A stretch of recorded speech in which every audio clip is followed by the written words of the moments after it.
இன்னும் காலை டிஃபன் எதுவும் ரெடி பண்ணவில்லையாமா? அதற்கு மருமக ஆர்த்தி, நானும் அவரும் வேலைக்கு போகிறோம். எல்லாத்தையும் டைமுக்கு எங்களால் பண்ண முடியாது. 10 மணிக்கு மேலே தான் என்னால் சமைக்க முடியும். பொண்டாட்டி 3 வேளையும் என்னதான் பார்த்து பார்த்து சமைச்சு போட்டு இருந்தாலும் ஒரு நாள் கூட மூர்த்தி தன் மனைவியை பாராட்டியதே கிடையாது. மூர்த்தியின் மனைவிக்கு முதுமை காரணமாக உடல் நலம் சரியில்லாமல் போனது. அதனால் மனைவியோட வைத்திய செலவுக்காக மூர்த்தி நிறைய பணம் செலவு செய்ய வேண்டியிருந்தது. இதையெல்லாம் கவனிச்சுக்கிட்டு இருந்த மூர்த்தியோட பையன் கோபி, அப்பா, அம்மாவுக்கு வயசாயிருச்சு. அவங்களுக்கு என்னதான் செலவு செய்தாலும் காசு தான் விரயமாயிக்கிட்டு இருக்கு. உடல்நிலை ஒன்றும் சரியான மாதிரி தெரியல. அதை கேட்ட மூர்த்தி, கோபி, அவன் உன் அம்மா. உனக்கு செலவு செய்ய இஷ்டம் இல்லைன்னா விட்டுரு. என்னோட மனைவியை நான் பார்த்துக்கிறேன். நீ ஒன்றும் உங்கள் அம்மாவுக்கு செலவு செய்ய வேண்டாம்ப்பா. உடனே ஆத்திரத்தில் கோபி, இப்படியே வைத்திய செலவு செய்து சொத்து எல்லாத்தையும் அழிச்சுக்கிட்டு இருப்பீங்களா? அப்பா, இந்த வீட்டில் என் மனைவியும் பிள்ளையும் இருக்கிறாங்க. அவங்களையும் கொஞ்சம் நினைத்து பாருங்க. கோபி வாய்விட்ட நேரமோ என்னமோ. அடுத்த 1 மாதத்தில் மூர்த்தியின் மனைவி உடல்நலக் குறைவால் இறந்து போனாள். தன் மனைவி இருக்கும் வரை தன் மகனும் மருமகளும் தன்னை எதிர்த்து ஒரு வார்த்தை கூட பேசியதே இல்லை. ஆனால் இப்போ மருமக ஆர்த்தி எதுக்கெடுத்தாலும் கோபப்பட்டு தான் பேசுவா. எதை கேட்டாலும் கத்தி தான் பதில் சொல்லுவா. இது எதையுமே கோபி கேள்வி கேட்பதே கிடையாது. ஓரிரு மாதங்களுக்கு பிறகு கோபி மூர்த்தியிடம், அப்பா, நம்ம கிராமத்து வீட்டை விற்றுவிட்டு நாம் சிட்டியிலேயே செட்டில் ஆகிடலாமே. அதற்கு மூர்த்தி, இல்லைப்பா, அது என்னோட பூர்வீக சொத்து. உங்கள் அம்மாவோட வைத்திய செலவுன்னு சொல்லி இருக்கிற எல்லா சொத்தையும் நான் விற்றுட்டேன். இது ஒன்றாவது இருக்கட்டுமே. அதற்கு மருமக ஆர்த்தி, அவர் புதுசாக தொழில் தொடங்கணும்னு சொல்லுறாரு.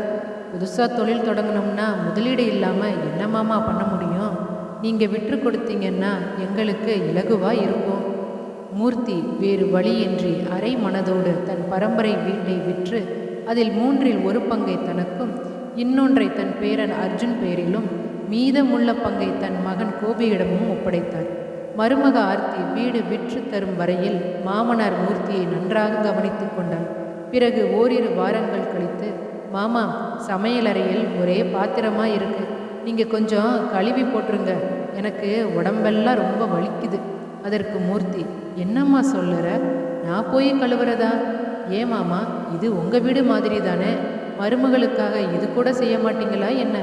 அதன் பிறகு மூர்த்தி சம்பளம் வாங்காத ஒரு வேலைக்காரனாக தன் மகன் வீட்டில் வாழ்ந்து கொண்டிருந்தார். மூர்த்திக்கு ஓரளவு மனநிறைவு கொடுப்பதே அவர் பேரன் அர்ஜுன் தான். அர்ஜுனுக்கு தாத்தா என்றால் ரொம்ப பிரியம். எப்போ பார்த்தாலும் தாத்தா கூட ஸ்கூல் விட்டு வந்த உடனே விளையாண்டுட்டே இருப்பான். இது எதுவுமே மருமக ஆர்த்திக்கு பிடிக்காது. அதனால், அர்ஜுன், நீ முதல்ல போய் படி என்று அர்ஜுனை எப்போ பார்த்தாலும் திட்டிக்கிட்டே இருப்பான். ஓரிரு வருடங்களுக்கு பிறகு மூர்த்தியின் உடல்நிலை அடிக்கடி சரியில்லாமல் போனது.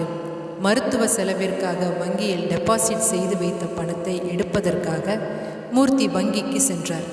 அங்கே மூர்த்தியின் கணக்கில் 25,000 மட்டுமே இருந்தது.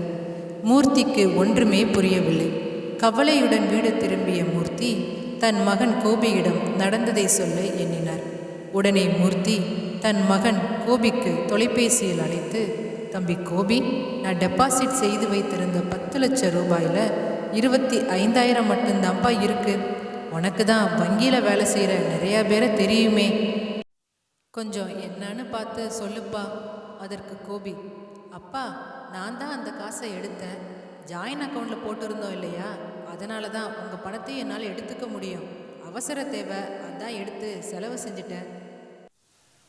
கோபி பேசியதை கேட்டு திகைத்து போன மூர்த்திக்கு என்ன பேசுவது என்று ஒன்றும் புரியவில்லை.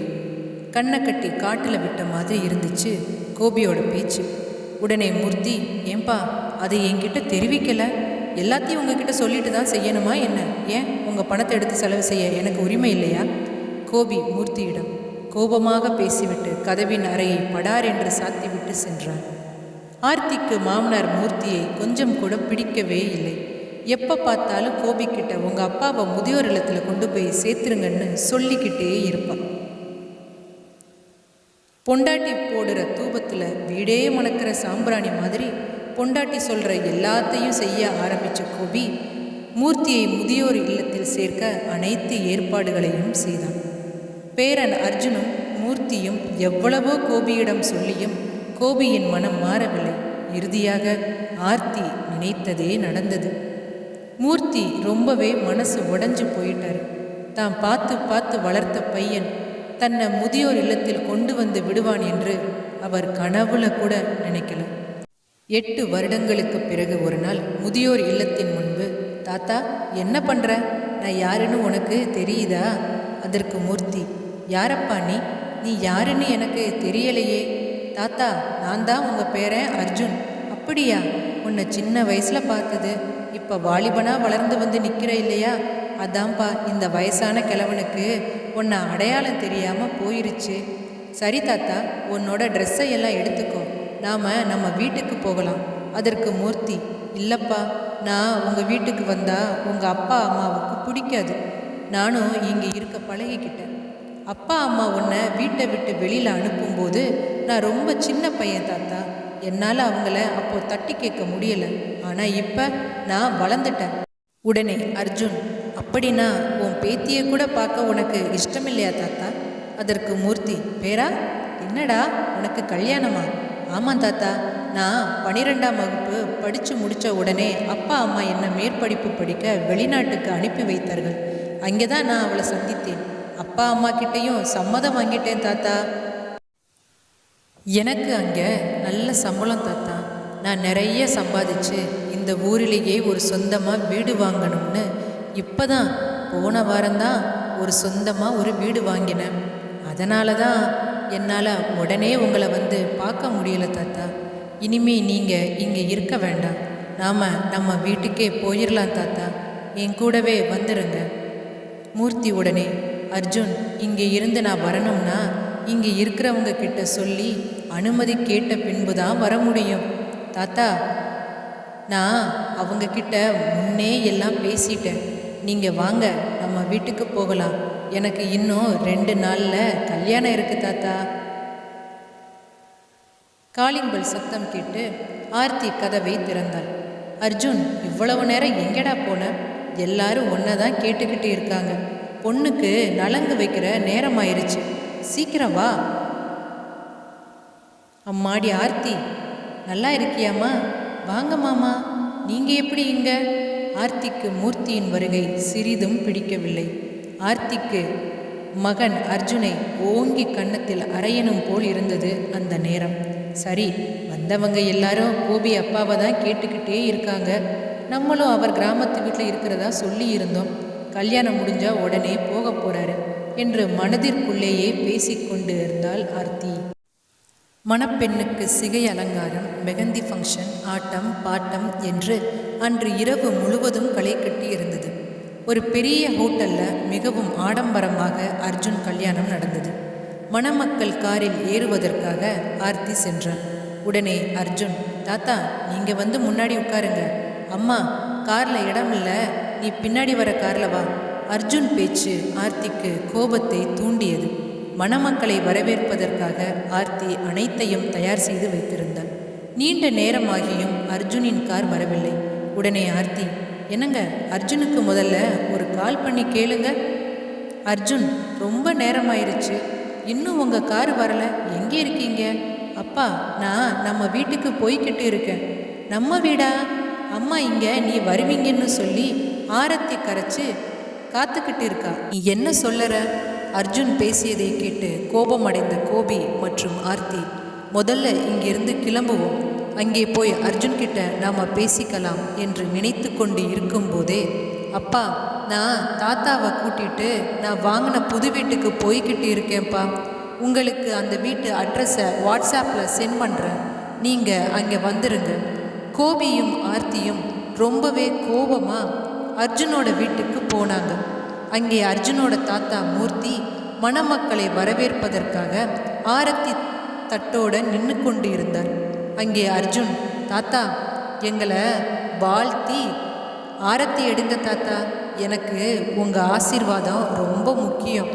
அங்கு நடப்பது அனைத்தையும் பார்த்து கொண்டிருந்த கோபி அர்ஜுன்கிட்ட அப்பா அம்மாவை ஓரங்கட்டிட்டு, தாத்தாவை நீ முன்னிறுத்தி பேசுறது எனக்கு கொஞ்சம் கூட பிடிக்கல அர்ஜுன். உன்னை பெற்று வளர்த்து படிக்க வைத்து உனக்காகவே வாழ்ந்துக்கிட்டு இருக்கிற இந்த அப்பா அம்மா கிட்ட ஒரு வார்த்தை கூட சொல்லாமல் இந்த வீடை வாங்கினது மட்டும் இல்லாமல் அப்பாவையும் அம்மாவையும் ஓரம் தள்ளி உங்கள் தாத்தாவை முன்னிறுத்தி நீ ஆரத்தி எடுக்க சொல்கிறியே, உங்கள் அம்மாவையும் என்னையும் கொஞ்சமாவது நினச்சி பார்த்தியா? அதற்கு அர்ஜுன், நீ என்ன வளர்த்த மாதிரி தானே தாத்தாவும் உன்னையும் கஷ்டப்பட்டு பெற்று வளர்த்தாரு. ஆனால் கொஞ்சமாவது அவரோட நிலைமையை நீங்கள் 2 பேரும் புரிந்து நடந்துக்கிட்டீங்களா? அவரோட உயிரை தவிர மற்ற எல்லாத்தையும் உருவிட்டு தானே விட்டீங்க. நீ உங்கள் அப்பாவுக்கு செய்யக்கூடாத கொடுமையெல்லாம் செஞ்சுட்டு இப்போ நீங்கள் 2 பேரும் சேர்ந்து கொண்டு என்ன கேள்வி கேட்குறீங்களா? இந்த கேள்வியை என்ன பார்த்து கேட்க உங்களுக்கு என்ன அருகதை இருக்குது? நீ உங்கள் அப்பாவை முதியோர் இல்லத்தில் விட்ட மாதிரி என்னால் எங்கள் தாத்தாவை முதியோர் இல்லத்தில் இனியும் விட முடியாது. அங்கே நடப்பதை எல்லாம் பார்த்து கொண்டிருந்த மூர்த்திக்கு, அர்ஜுன், அப்பா அம்மா கிட்ட சண்டை போடாதப்பா, என்னால் ஏன் உங்களுக்குள்ள பிரச்சனை? நான் முதியோர் இல்லத்துக்கே திரும்பவும் போயிடுறேன். இங்கே எல்லாரும் சந்தோஷமாக இருந்தால் அதுவே எனக்கு போதும்பா. உடனே அர்ஜுன், தாத்தா நீங்கள் இங்கே தான் இருக்கணும். எங்கள் அப்பா உங்களை வீட்டை விட்டு வெளியே அனுப்பி முதியோர் இல்லத்தில் சேர்த்து மிகப்பெரிய பாவத்தை செஞ்சிட்டாரு. அந்த பாவத்தை நான் தான் துடைக்கணும். அப்பா, உங்கள் 2 பேருக்கும் இங்கே விருப்பம் இருந்தால் இருங்க, இல்லைனா கிளம்புங்க. நீங்கள் 2 பேரும் இங்கே இருக்க வேண்டிய எந்த ஒரு கட்டாயமும் இல்லை. தன் பேரன் அர்ஜுன் பேசியது எல்லாம் கேட்டுக்கிட்டு இருந்த மூர்த்திக்கு உடம்பெல்லாம் ஆனந்த கண்ணீரில் நனைஞ்சு போயிருச்சு. ஆர்த்தியும் கோபியும் தான் செஞ்ச தவறை நினச்சி கூனி குறுகி நின்னாங்க. வினைய விதைத்தவங்க வினைய அறுத்துதானே ஆகணும்.